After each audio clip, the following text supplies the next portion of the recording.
Today, we're diving into two really serious, but totally different, conditions that can affect our lungs. One is this slow, progressive scarring that happens from the inside out. The other, it's a sudden, aggressive infection.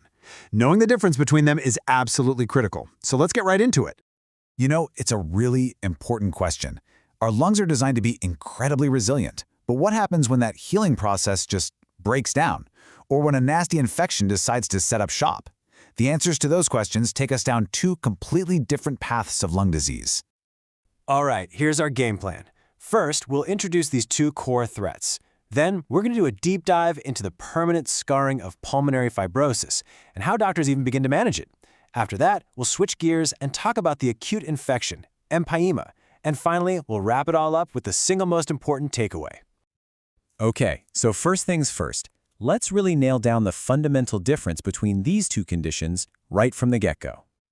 This slide really gets to the heart of it all. On one side, you have pulmonary fibrosis. That's a chronic, slow-burn condition where scar tissue just keeps building up over time.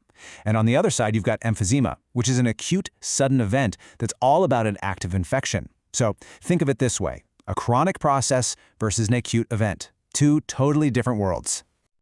All right, time for our first deep dive into pulmonary fibrosis. Let's really unpack how this irreversible scarring process actually takes over inside the lungs.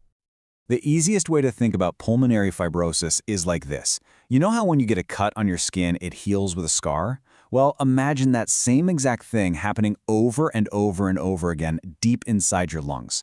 All that healthy, flexible tissue gets replaced by thick, stiff scar tissue, and that makes it incredibly hard for the lungs to do their main job, getting oxygen into your blood.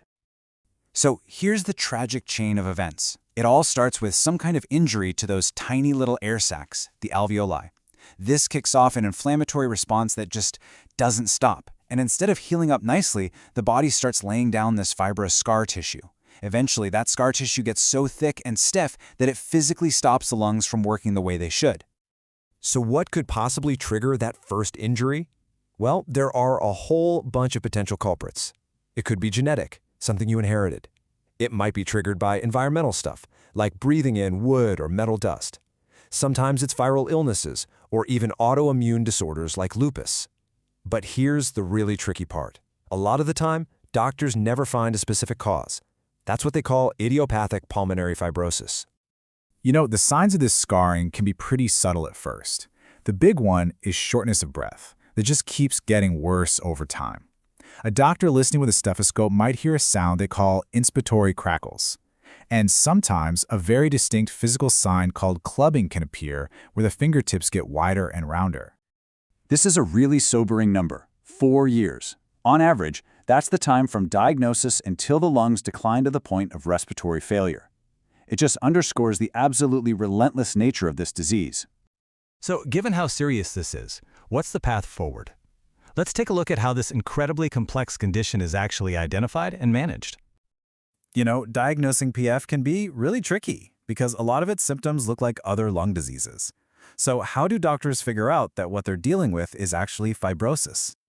Well, doctors have a whole toolkit they rely on. This includes things like high-resolution CT scans for imaging, lung function tests like spirometry to see how well you're breathing, and various blood tests. In some cases, they might even need to do a bronchoscopy or take a tiny tissue sample, that's a biopsy, to look at it directly. Let's just zoom in on a few of the key tests here.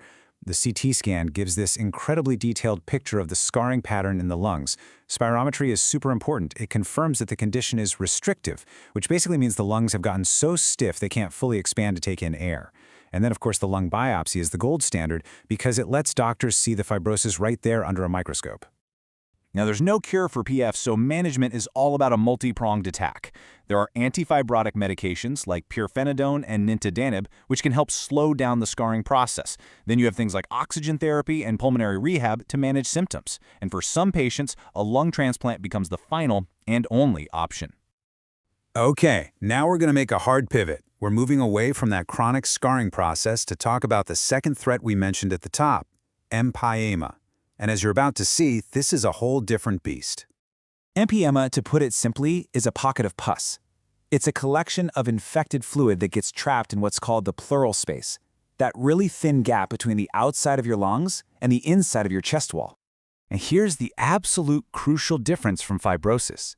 Empyema isn't a disease that just starts on its own. It's almost always a complication of another infection that's already there, most often pneumonia, but sometimes a lung abscess or even tuberculosis.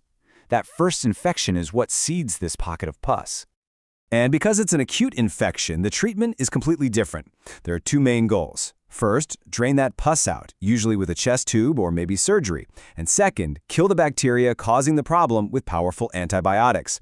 The entire focus is on getting rid of the infection, which is a world away from managing chronic scarring. So let's bring this all home. Let's circle all the way back to that first comparison we made and really lock in the core takeaway here. This slide just sums it all up perfectly. Pulmonary fibrosis, a chronic, progressive internal scarring disease. Emphysema, an acute but treatable complication of an infection. We are truly talking about two fundamentally different battles being fought inside the chest. And this quote just says it all. One is a slow, irreversible hardening of the lung. The other is a treatable battle against an invader. And that leaves us with one final thought. Now that you understand this huge distinction between a chronic disease and an acute infection, how does that change the way you think about your own health? It's a pretty powerful lens for looking at not just our lungs, but our overall well-being.